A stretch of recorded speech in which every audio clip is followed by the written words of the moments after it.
Welcome to Exploring the Question, brought to you by the Gerald R. Ford Presidential Foundation. I'm your host, Gleaves, Whitney, Executive Director of the Foundation. In today's episode, we want to search out the question whether since World War II, a detrimental pattern has developed in the way the United States chooses its wars, we fight our wars, and how we fight them. To explore this nettlesome issue and other issues surrounding asymmetrical warfare, I am joined by Dominic Tierney, a professor of political science at Swarthmore College, a senior fellow at the Foreign Policy Research Institute, a past research fellow at the John F. Kennedy School of Government at Harvard, and the author of 4 books. He earned his PhD from Oxford University in international politics. Professor Tierney, thank you for joining me. It's my great pleasure to be here. Thank you. Well, let's get the elephant in the room out of the way first. Please tell us what your take on America's 20-year war in Afghanistan is and how it ended for the U.S. Well, it's been an extremely difficult campaign, and I think that it is difficult to describe it as anything other than a failure. When you think about what is success, at the end of the day, it is about the costs and benefits and whether you achieved your aims. And when you look at the 20-year campaign, the United States endured some pretty significant costs, 2,400 fatalities, thousands of injured soldiers, tens of thousands of Afghans killed, $1 to $2 trillion expended. And what is the payoff? Well, maybe some gains, in terms of sweeping Al-Qaeda out of Afghanistan, and some gains in terms of education and life expectancy and things like that. But today we're looking at the Taliban claiming to be back in control of the country. And so it's hard to look at that as anything other than a failure. And to go back to your earlier comments, unfortunately, I think it's part of a bigger pattern in American history, maybe going back to World War II, where the United States has really struggled in these kind of wars. Well, to people not familiar with your work, the title of your book that we're going to be focusing on today, no doubt raises eyebrows. I mean, The Right Way to Lose a War, America in an Age of Unwinnable Conflicts is the subtitle. Tell us what motivated you to write this book and what your thesis is. Well, what motivated me was this puzzle, which is that after World War II, the United States is the most powerful country, arguably in modern history, with the most skillful military, the best equipped military the world has ever seen, and a network of global capabilities unmatched in recent decades, if not centuries. And yet, what happens is the United States enters an era of military failure. Right at the moment when America becomes most powerful, right at that moment when the United States bestrides the world like a colossus, the United States also stops winning wars. I mean, in World War II, right before D-Day, George Patton gave a speech, famous speech to American soldiers about to hit the beaches of Normandy. And he said to them in that speech, America has never and will never lose a war because the very idea of losing is hateful to an American. And that kind of made sense in 1944, because when Patton looked back on American history, it just seemed like, one success after another. You could debate a few wars, like the War of 1812, maybe didn't go quite so perfectly for a young United States. But in the big wars, the World Wars and the Civil War and the Mexican-American War, Spanish-American War, America just seemed to win one war after another. And then after 1945, the pattern shifts decisively. And of all of the major wars that America has fought, really the only clear success story is the 1991 Gulf War. And even that was not a completely neat triumph. A lot of problems were generated by that, but you can call it a success. Other than that, Korea, Vietnam, Iraq, Afghanistan, even wars like Libya, Somalia, Lebanon, this is a very troubling record of military struggles, some draws, some outright failures. And so that was really the animating puzzle. Why would a powerful country start losing? And this has happened previously in history, hasn't it? Where really powerful empires, nations have stumbled into feckless wars. absolutely. The British had their own troubles in Afghanistan, which seem sort of eerily important today, of course. Famously in 1842, a British army tried to leave Kabul, and there was a sole survivor, almost a sole survivor, who got out. And if you look further back in history, going back to Athens and the Peloponnesian War, you can see a lot of, missteps by great empires, often driven by, hubris and overconfidence and a belief in, God is on your side and victory is certain, and entering into conflicts that where victory is far from certain. And in fact, the ramifications can be catastrophic. So this is not to say that the American story is unique, but something is going on. There's a puzzle. There's something happening where such an incredibly well-trained military, with a country with so many assets, from its universities to its tech sector, to its geographic isolation. The United States is sort of a country that was dealt four aces, right, in sort of poker game of modern history. Well, how could that country stop winning? It's intriguing for us here at the Ford because the 38th president is in the book because of his handling of the fall of Saigon in 1975, April of 75. And you argue that despite conventional thinking shaped by the images of these helicopters lifting people off rooftops, the way President Ford evacuated Saigon is actually one of the more successful episodes in his presidency. Please explain.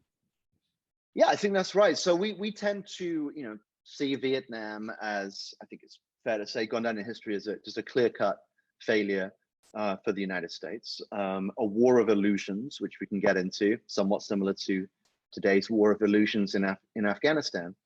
But that's not to say that individual episodes within that campaign demonstrated real skill. And one of them, I think, ironically, is the final days of the campaign in 1975, where the exit, which of course is now famous for the scenes of being rescued from rooftops by helicopters, I'm sure is something that folks who visit the Ford Museum and so on, library, like to talk about. But the actual biggest story of the evacuation was one of considerable heroism, and a large number of people were rescued, not just Americans, but also some South Vietnamese as well. But of course, that was really lost, I think, in the just the narrative of utter disaster. So that's not in any way to sort of try to paint the Vietnam War as a whole as being successful. But war is immensely complex, and what we tend to do is reduce a clash involving millions of people. We reduce it to a very simple story, and there is a danger in having a simple story because, of course, it can miss a lot of the nuance and complexity. And in this case, there's at least this somewhat positive tale in terms of the actual rescue mission. You use that intriguing term, war of illusion. Please define that. Give us an example. Well, I think a lot of these modern American wars could be described as wars of illusion, where Americans didn't really understand the nature of the conflict. And so let's give an example from today, the Afghan War. But you can also sort of think about this with other wars like Vietnam as well. So the United States went into Afghanistan, of course, primarily because of the 9/11 terrorist attacks. So most Americans didn't know anything about Afghanistan. Most members of the Bush administration, frankly, didn't know anything about Afghanistan. So why is the US suddenly intervening and forcing regime change? Well, it was this shocking terrorist attack in the United States. And then within a few weeks, the US is gearing up for an invasion. And the way that Americans thought about Afghanistan and the Bush administration thought about it was essentially illusory. So what the Bush administration did was essentially put all of the bad guys in one bucket. So Al-Qaeda and the Taliban, also, by the way, Saddam Hussein in Iraq, were all just seen as part of the same bucket of bad guys. And they were all just going to be swept away by shock and awe. So crucially, an absolutely critical mistake that was made in the early weeks of the war is that we put the Taliban and Al-Qaeda basically in that same category. So the Taliban actually, after they were sort of swept out of Kabul and retreated to the sanctuary in Pakistan, the Taliban actually reached out to the United States and basically said, look, we've lost. We accept we've lost. We're willing to talk. We're willing to negotiate. And we don't know exactly the parameters of what might have been negotiated, but potentially the Taliban might have accepted a return to Afghanistan, perhaps evolving into a political party. Mullah Omar can return as a kind of spiritual leader. They would have a place in the new Afghanistan. Now, that obviously would be a pragmatic decision. It would involve negotiating with an adversary that had done lots of bad things, including harboring Al-Qaeda. But we can now look back and say that would have been a far preferable outcome to what we have now 20 years later on. But here is the really fascinating part of that story. It is not that the Bush administration looked at that option of negotiating with the Taliban and sort of weighed up the costs and benefits, the gains and losses, and thought, well, on balance, let's just keep fighting the war. They didn't even consider it. And the reason they didn't consider it is that the mood in the United States in 2001, 2002 was one of just righteousness. And it was a moral righteousness which had an idealistic element, let's sweep away evil and bring maybe some democracy and liberty to Afghanistan. But it also had a wrathful, more vengeful streak as well, which of course is very understandable given that thousands of completely innocent Americans have been killed on 9/11. But that combination led to a mindset that was really a kind of crusading vision of the war, and meant that the US didn't even think about, a kind of a pragmatic approach. And that righteousness proved to be deadly. So the US goes in, lumps all the enemies together, even though Al-Qaeda and the Taliban have little in common, frankly. And Rumsfeld talks in his memoirs openly about just how little he and everyone else knew about Afghanistan. He says, we didn't even have maps of Afghanistan when the US went in. He said, we were using maps from the British Empire, right? So Americans just didn't understand the languages, didn't understand the ethnic politics, didn't understand the local culture. And this meant that the war was almost a kind of alien war. It may as well have been on the moon for all Americans really understood about Afghanistan. And ignorance is deadly in these kind of complex civil wars. Because if you're fighting another country, like let's say the US is fighting Japan in World War II, the US didn't really understand, Imperial Japan and its Bushido code and all the rest of it. But if you're fighting another country, ignorance of their culture, well, it's not great and it can lead to some problems, but you can overcome it because basically your army is going to fight their army on the battlefield. And if you don't really understand their language and culture, you can still fight their army. But when you are engaged in a civil war like Afghanistan, you are competing for the local people's allegiance. And if you don't understand the beliefs and the religion and the traditions, it is extremely dangerous. And we saw this recently. The collapse of the regime came as such a surprise. But what we now know is that, the Taliban had been secretly negotiating these surrender deals with various local commanders. And then they just sort of, the dominoes just fell and the whole thing just collapsed. And we didn't even realize. So illusions of overconfidence, of hubris, just ignorance about country on the other side of the world, bedeviled the war in Afghanistan and arguably earlier wars like Vietnam as well. Dominic, I'm struggling so much with this disconnect in my mind. The United States has the finest universities in the world, arguably, along with Oxford, where you're from. And we create such a great class of elites who are supposed to know things. And then they go off into civil service, they go off into the military, they receive further education, they do field work. Our elites should know these things. And the disconnect that you're telling us is mind-boggling. How can an empire such as the US, whose universities are sought out by people from around the world, whose expertise is sought out from around the world, how could our elite have failed so dismally for a 2-decade period of time? I mean, that's a harsh judgment, but one I think that is also fair. And I have to be honest and say that at this moment where we face this, very tough outcome in Afghanistan, failure has one really redeeming quality, which is that it's how you learn. And countries tend not to learn from periods of success.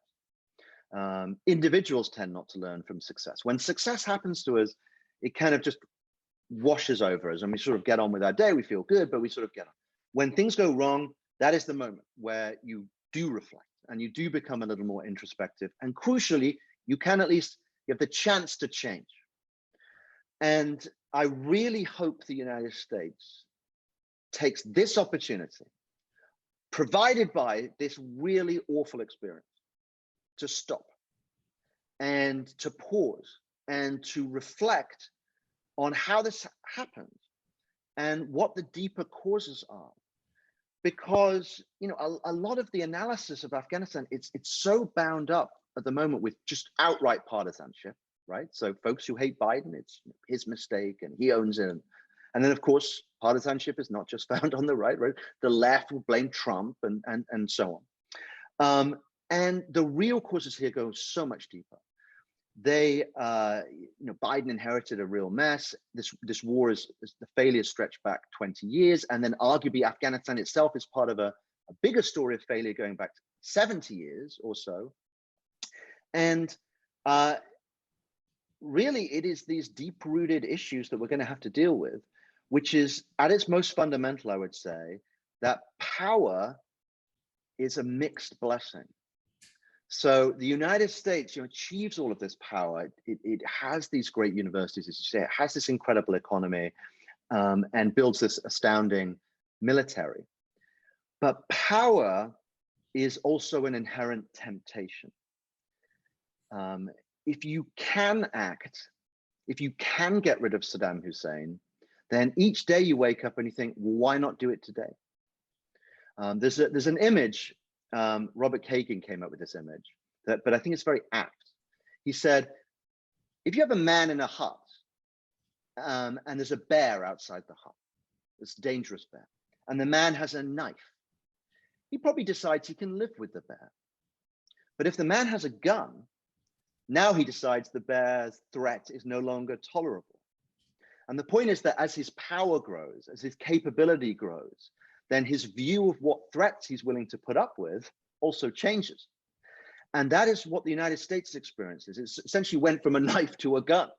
And it had these capabilities, which of course is great in many ways, but it leads to a temptation. And so the United States has been, in the last 7 years, the most hyper-interventionist great power in modern history. It's not just Afghanistan, it's not just Iraq, Libya, and we can mention many, many other cases. The US has bases in roughly 2/3 of the world's countries. The US spends close to 50% of global military spending. So with that comes interventionism. And then on top of that, you can add other elements of American culture, like this missionary idealistic streak. Americans sometimes think that if you scratch beneath a foreigner, there is an American trying to escape. So in other words, the Afghans are sort of like wannabe Americans, or the Iraqis are wannabe Americans, or the Vietnamese are wannabe Americans, and they are cruelly repressed by a local tyrant. But if we can just sweep in there, get rid of the tyrant, then it's sort of like the tyrant is pressing down the spring of liberty. You take away the tyrant, the spring will go back to its natural condition. And these local people can live American-style lives. Maybe they'll eat hot dogs and introduce baseball, and little Thomas Jeffersons will arise and all the rest of it. And of course, that's just not the case, right? They're not Americans underneath, they're Afghans. But that belief is so woven into the American story. It's part of the American tradition going back to the Revolution. Alexander Hamilton said that the ideals of America were written in the stars by the hand of God, right? So that is in many ways the strength of America, right? America is such a passionately idealistic country. It's a highly ideological country, founded on a set of ideas, the creed of the founding values of democracy and human rights. That's what's wonderful about America. That's part of the reason why I came to live in the United States, along with many other people. But that missionary belief, that idealism, that moralism, can be very dangerous in wars or sort of complex international issues, especially when you fuse it with power, right? Because if you're very powerful and you believe that the rest of the world wants to be American, then you are likely to get into trouble. Has there been a partisan divide in the reception of your work? Well, so here's what's interesting when you think about partisanship and foreign policy, is that on domestic issues, the partisan divide is really, really clear. So, if you talk to a group of liberals, let's say, about, I don't know, take an issue like gay marriage. Okay, there's just a right and wrong answer as far as most progressives see it. There's no room for debate here. It's just, civil rights, individual rights, or you're on the wrong side of history. That's it. And that's true of a lot of other issues in domestic politics, where there's a liberal position, a conservative position, and in recent years, as you know, the Democrats have basically become steadily more the liberal party and Republicans the conservative party. But when it gets to foreign policy, things get a little bit more muddled. And today, for example, I don't think liberals are sure what the liberal position is on international relations. And so the same is true of conservatives. You have Trump railing against the forever wars, a phrase that Biden used in his speech, and liberals have used a lot as well. So you get these sort of strange alignments on foreign policy, especially in terms of military intervention, that you didn't used to have. And then on the other hand, you have alignments, strange bedfellows, perhaps among more liberal interventionist groups, and then some of the more, let's say, neoconservative groups or conservative interventionist groups as well. So, it may be that in general, conservatives are a little more resistant to sort of thinking about American military failure, while liberals are sort of a little bit more open to that kind of conversation, especially with, Vietnam, anti-Vietnam War sentiments and things like that. But actually, the story right now is that just the way Americans think about foreign policy is really up in the air. There's no clear liberal or conservative position, and things are extremely fluid. I don't know what the candidates in 24 or 28 are going to be arguing. Is it going to be the Democrat who's arguing for a more, global engagement, and Republicans saying the opposite? I don't know. It's really up for grabs. It seems to me that one group would be the neocons, the neoconservatives, who might react very viscerally to your work in that their heyday from after 9/11, from say 2001 to 2004-ish, they represented a strong sort of cross-partisan basis of strength, has, I think, evaporated so much. And have you seen any evidence? I know this is probably not what you've studied, but since we're talking about these things, have you seen any evidence that neocons are reading your work and going, boy, maybe we were wrong? I haven't heard a lot of neocons say that they're wrong. There is sort of an interesting asymmetry, let's call it asymmetry, where if you are a sort of a dovish voice and you underestimate a threat, so let's say, in the 1990s, you sort of say, oh, the terrorism's not a big problem, and then 9/11 happens. Okay, if you are a dove and you get it wrong, then that's the end of your career. Okay, that's it, game over for you in the eyes of many Americans. Certainly if you're a politician and you said, there's not going to be a terrorist attack, and then there is one, that's it. That's an enormous problem. So if you underestimate threats, then we tend to be very, very severe. And so we remember, the appeasers of the 1930s and Munich and Neville Chamberlain are still, indicted in history for underestimating a threat. But folks who overestimate threats who say Saddam has weapons of mass destruction, or say Al Qaeda is literally just going to attack us week in, week out. It's amazing how forgiving we are of erring on that side. And those actors who exaggerate peril and are the architects of the invasion of Iraq can sometimes go on to have great careers, and in the last few weeks have sometimes popped up attacking Biden for various things. So there's a gap, and that is why, for instance, you never see politicians, or very rarely, say anything like, guys, we need to put the terrorist threat in perspective. It is a problem, but it's not necessarily the greatest problem. More Americans die most years from lightning strikes in North America than from terrorism, right? But you very rarely hear politicians say that, and the reason is simple.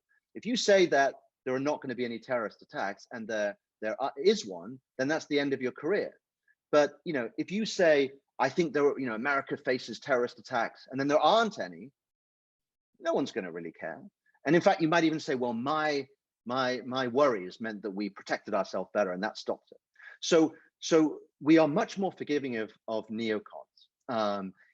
Back in ancient Greece, Cassandra in ancient Greece, I think she was cursed.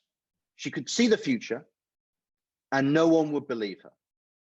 And the neoconservatives, in my mind, are the anti-Cassandras. So their predictions are always wrong, but everyone keeps believing them. So there is a kind of strange asymmetry. We are much more forgiving of folks who err on the side of the world is terrifying and we need to go out there and kill the bad guys. And sometimes karma is not good to people who over-exaggerate. Since you're going back to ancient Greece, I'm thinking of how Thucydides treats Pericles in the Peloponnesian Wars. Of course, Pericles, the democratic statesman of Athens, kept saying, Spartans are a problem. We've got to take care of the Spartans. And of course, he ends up dying of the plague that he essentially exacerbated in Athens by closing everybody in the city. And of course, ends up with the ignominy of losing the Peloponnesian War. So sometimes it's just, karma takes care of it for us, I think that's right. Well, let me get back to President Ford here for a minute. You've written other books along the same lines as The Right Way to Lose a War. For example, you co-authored Failing to Win, Perceptions of Victory and Defeat, which came out in 2006. And it brings to mind, as you point out in the very first words of your book, John F. Kennedy's famous quotation, victory has 1,000 fathers, but defeat is an orphan. Now, in Failing to Win, you write about the way that President Ford handled the Mayaguez incident back in May of 1975. And that's where the Khmer Rouge in Cambodia seized the U.S. merchant ship Mayaguez with its 39 crew members. And President Ford ordered the Marines into Cambodia and started bombing places there. And one poll showed that 79% of the public, as you point out, thought the president handled the incident well. But the backstory is a little bit more complicated, is it not? It is. The Mayaguez incident is, I don't know how well known it is today, but it was quite significant at the time. And I think it's seen as one of the successes of the Ford presidency. But it's also a very interesting episode in terms of sort of perception and reality, at least as I would see it, and the way that sort of optics can take over in terms of how we assess international affairs. So the very brief story is that some Americans were basically captured by Khmer Rouge forces, and Ford ordered a rescue mission. And so the U.S. intelligence was that the captives were being held on an island, I think it's called Koh Tang, by, it was thought, just a very lightly armed group of Khmer Rouge. So the idea was you send in these troops, get the Americans out. So what actually happened, the intelligence was wrong. What actually happened was the captives had been taken to the mainland. So they weren't even on the island. And we didn't know this, but the regime had never authorized the capture. It had been some local commander who just sort of freelanced and decided to capture this ship. So when the higher up folks sort of found out about this, they just ordered the release of the Americans because they didn't really want to, a big battle with the Americans. So right when the US troops arrive, meanwhile, the American captives are being released, but it has nothing to do with the military attack. It's really just coincidence. So they're coming. Meanwhile, what happens on Koh Tang? Well, it turns out that there's not just these sort of lightly armed Khmer Rouge, but actually a really well-trained elite force of soldiers. And the American troops got into a firefight. There were a number of American deaths. I think there was also a helicopter accident that killed even more Americans. 3 Americans were left behind on the island. All of them were executed. So when you look at it in the cold light of day, you would say that the Magua incident had a lot of flaws in terms of the intelligence, in terms of the planning. More American soldiers died than there were actually captives to be rescued. So this was a really costly mission. But that's not how it was seen back in the United States. In the United States, it was basically seen as these Americans were taken, Ford ordered a rescue mission, the US soldiers went in, and every single one of the captives was returned. And that was the narrative. And crucially, people didn't know that the captives being released was totally independent from the attack. So it seemed like it had been caused by this, display of American bravery and force and so on. And that actually was one of the stories that Ford played up in his re-election campaign. It was seen favorably. It was seen as a success. And it just gets to this sort of wonderful. Well, it tells you a couple things that I think are relevant for today and sort of international relations. One is just how much optics matter, and how we often just don't know what's actually happening in the operation, and we love these simple stories. And a rescue mission is one of the greatest stories. I mean, it's a Hollywood story right there, right? So, and there are many other examples, like when the U.S. invaded Grenada just a few years later in the 1980s. A lot of people thought, why on earth are we invading Grenada? A lot of people are like, is this really a good idea? Some Americans were killed in the invasion. A lot of allies like the British were really, really skeptical of it. And then a bunch of American medical students flew home from Grenada. And just when everyone was wondering, was this really necessary? Was this invasion really a success? There was this TV camera showing these medical students walk down the steps from this plane. And right at the bottom of the steps, one of the medical students leaned down and kissed the ground. That was it. He'd kissed American soil. That was the end of the debate, right? So everyone thought it was a success. And it wasn't based on anything that happened in Grenada or, carefully assessing the gains and losses, geopolitical issues, Soviet aspect, Latin American relations. This American had kissed the soil, case closed as far as most Americans were concerned. So optics and spin is really, really important. And then the final piece, or let's say the other way I would say that this is significant even for today, is that when wars come to an end, we get really, really focused on Americans and getting Americans out. So Mayagua, it was interesting. It was seen as the last act of the Vietnam War, even though it's not really connected to the Vietnam War. And I think that the Americans who died, their names are actually inscribed on the Vietnam War Memorial as the final names. I think that's right. So it's seen as part of the Vietnam War, and getting the Americans out is compelling. And you will know that actually in the final years of the Vietnam War, one of the biggest issues for Americans back home was American POWs. And getting the POWs out of North Vietnam became actually an overwhelming concern for most Americans, more than the actual war itself. That was such a powerful issue, because when a war goes wrong like Vietnam or Afghanistan, you just have this overwhelming sense, let's get the Americans out. And that becomes the critical thing. And we're seeing that absolutely today with Biden in terms of, he got 6,000 Americans out, but apparently 100 to 200 Americans are still in Afghanistan. And some Republicans are saying that, he left these guys behind. It's not clear if they all wanted to leave Afghanistan. And, I don't think we can stay there until literally every one of them leave. But, a complex war like Vietnam or Afghanistan can just get kind of telescoped down to Americans, get the Americans out, which is very understandable, but does mean that you're kind of stripping away a lot of other things. You know, another book that you wrote that anticipates the right way to lose a war came out, I believe, in 2010. It's titled How We Fight: Crusades, Quagmires, and the American Way of War. And, you know, it occurs to me to ask you this question. You have this body of writing and research that goes back more than a decade. How did you change your mind in the course of writing these three very perceptive books?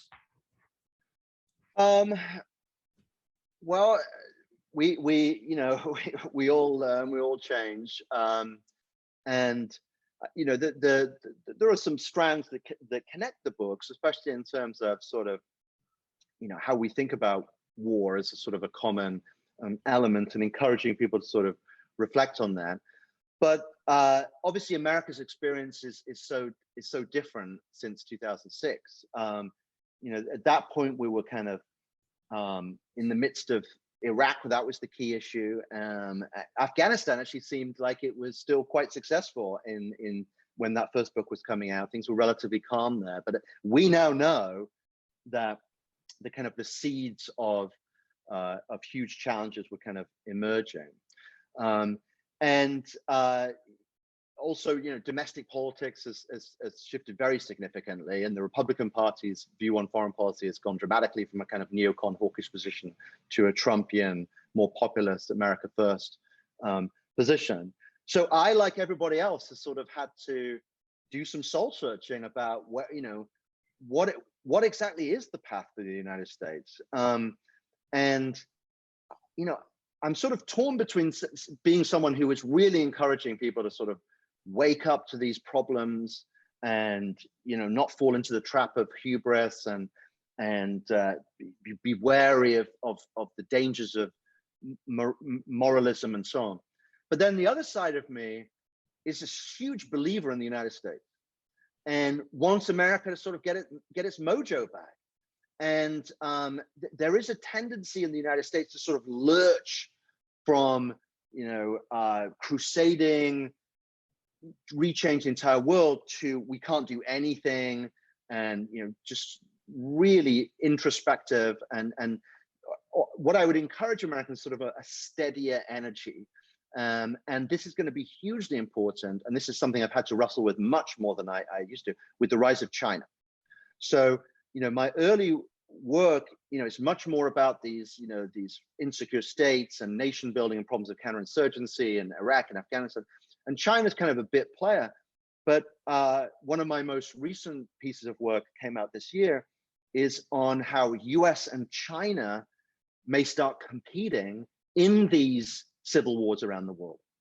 So there's this general sense in Washington that we've shifted from an era of counterinsurgency and terrorism and failed states. Okay, that's the post 9/11 era. And now we've moved into this era of great power politics, GPC or GCP.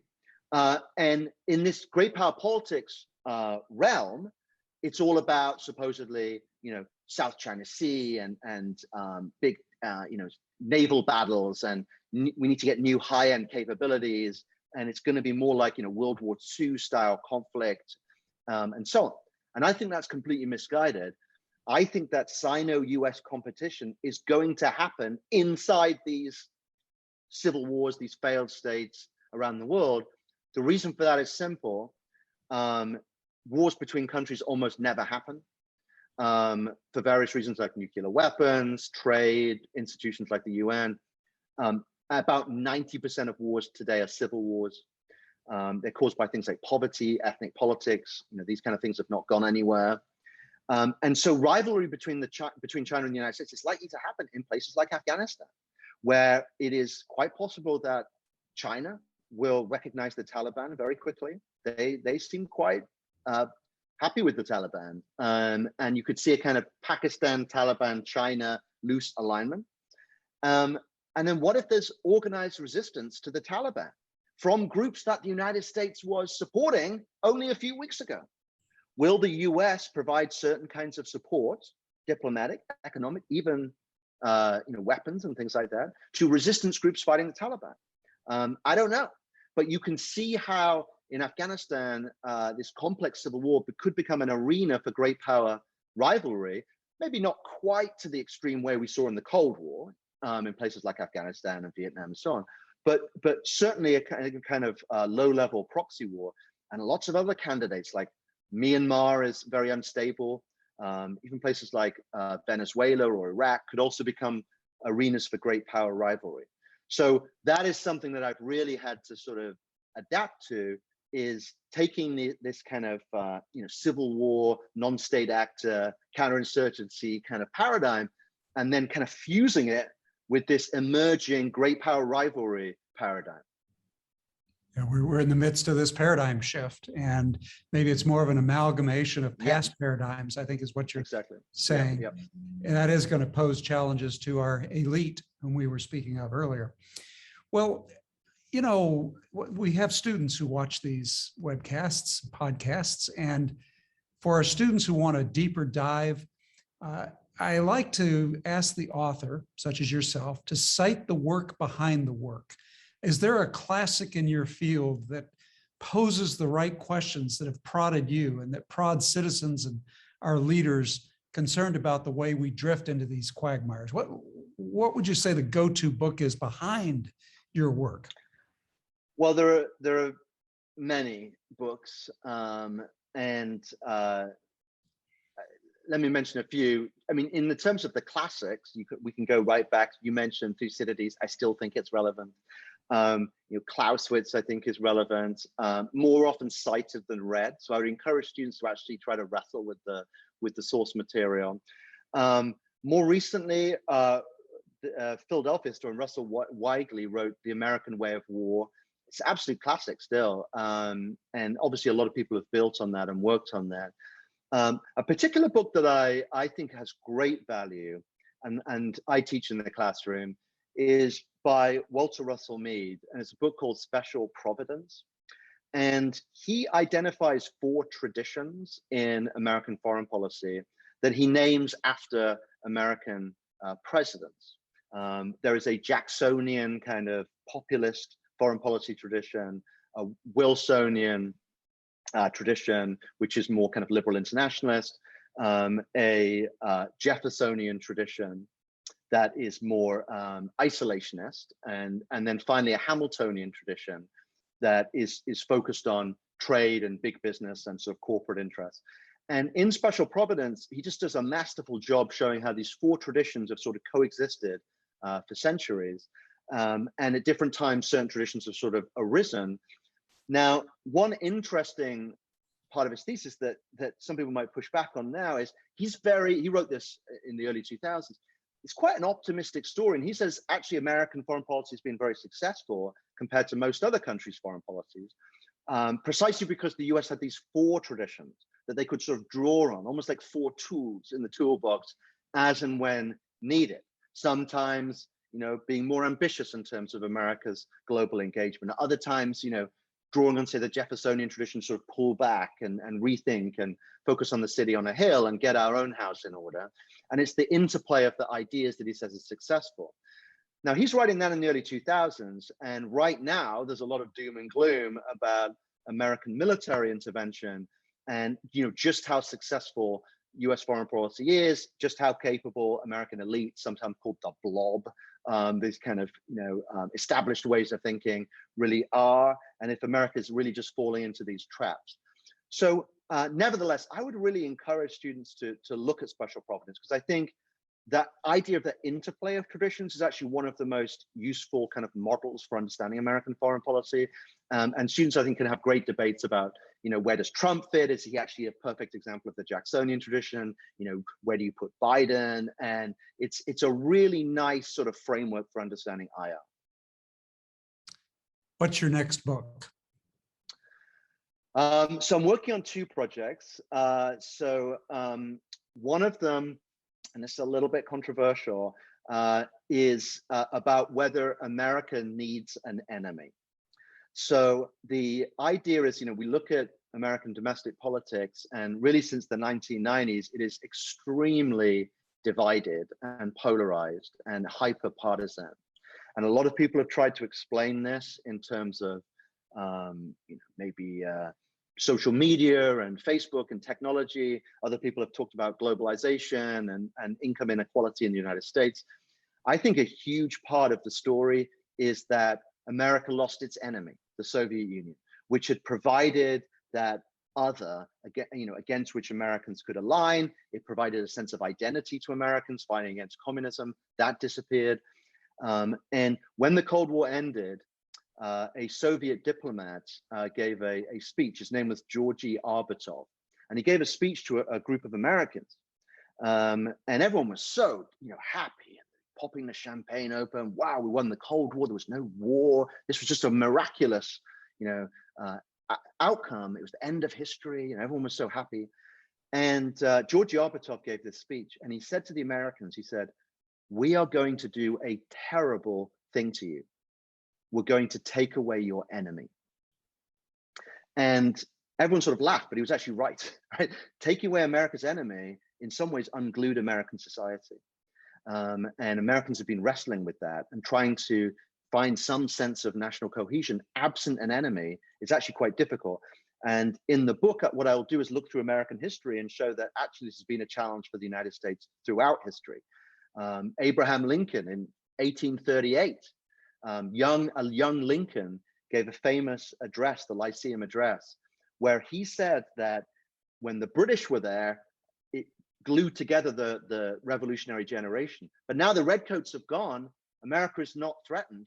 And he said, if America is going to die, it will be by suicide. The threat, in other words, is internal. And of course, that's very eerie, given the Civil War would happen just a few years later. So that's one project on whether it's not that it's good to have an enemy, but that America has needed an enemy in a sense, and sort of wrestling with that as a dilemma. The second project actually builds a little bit on what we were talking about with Quagmires, which is I'm interested in sort of building on that first book on how people think about victory, and looking at the entire story of American history and the narratives we tell about who won all of the various wars and crises in American history versus who really won. Because I think that oftentimes the narratives that we have are very different from the actual outcomes. So, the Revolutionary War was seen as a huge defeat for Britain. Actually wasn't. Britain cast off the loss of the colonies with remarkable ease, and then built a huge global empire. A lot of people don't realize that, okay, the US lost, Britain lost against the Patriots, but Britain was also fighting the Spanish and the French, and Britain won a whole series of victories that in many ways set it on the road to global empire. The War of 1812 is seen in America often as a real success. Actually, it was a near disaster for the Americans. The White House was burned and so on. So a lot of these events in American history are sort of seen one way, when arguably the reality is very different. Sometimes victories are seen as defeats, sometimes defeats are seen as victories. But this is enormously consequential, because whether you remember a war as having been successful or not, impacts not just the fate of the leaders who are in charge, but often American foreign policy for a generation. And that could just be a myth as much as reality. I think you raised such good questions, Dominic. And the thing that occurs to me, just looking across the generations of the Whitney family, my family, we never calculate properly, say, post-traumatic stress. We don't calculate into our GDP, after our wars, how much labor is lost, lives are ruined, soul repair needs to take place. PTS is a real problem that it never seems to get calculated at the beginning of our desire to go to war, the wars we choose, and yet the consequences afterward are truly terrible. And then the other thing that I can't help but ask you, and unfortunately we're running out of time, so it's got to be the last question in this wonderful conversation you and I are having.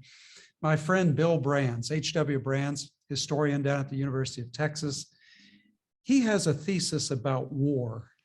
He questions, you're asking that when you're talking about your next project, your first next project about does America need an enemy? Do human beings need war? Well, that is quite a big question to ask as our last question. What I would say is that there is a sort of probably a biological predisposition to compete, and therefore the possibility of conflict of all kinds is always present. It's going to be very difficult just to eliminate war entirely. But that said, the way we think about war has changed dramatically. It wasn't very long ago, go back to say the early 1900s, and we used to glorify war. And I don't just mean in fascist states. I think it was Teddy Roosevelt who gave a speech saying, no triumph of peace is as pure as the triumph in war. Right now, that didn't mean he wanted to kill everybody, right? But it meant that there was a sort of glory and romance and a demonstration of masculinity in war that was shared in mainstream Western quote unquote democracies. And if you conquered territory, you could add it to your empire, and that wasn't very long ago. And the way that we think about war has shifted in ways that arguably are healthy and positive, and waging aggressive warfare is no longer acceptable. Still happens, no longer acceptable. War is now overwhelmingly these complex civil wars. My concern is just how sort of deep rooted our progress, let's say, has been in terms of thinking about war. It's easy to sort of buy into this very, very positive view, like Steve Pinker's book, The Better Angels of Our Nature, that just things are on have been getting better for centuries, and just less conflict, less war. And that's a brilliant book, by the way. But it is, my sort of word of caution would be the fragility of some of these changes. For example, a lot of this wariness of war is based on the tough experience of World War II. Which really transformed many people's views of conflict, and it led the Europeans, for example, to really rethink conflict. And countries like Germany and Japan completely transformed themselves from fascist, militaristic states into democracies and almost pacifistic states. But the number of veterans of World War II is down to a tiny number. Do we really remember those hard lessons? What's going to happen in 30, 50 years where there's no one alive who remembers World War II, and it's just entered history as a story? And for most people, World War II is akin to, a war from the Middle Ages, and it's not really relevant. And at that time, are you going to see sort of the reemergence of voices who talk about war in glorious, so romantic ways? So that would be my caution. But I still, nevertheless, remain an optimist. Those are good words to end on. Dominic, Tierney, thank you so much for being our guest today. You have helped us explore really important questions, I would say perennial questions of the human condition. We appreciate you. We appreciate your work. From the Gerald R. Ford Presidential Foundation, this is Gleaves, Whitney, exploring the question.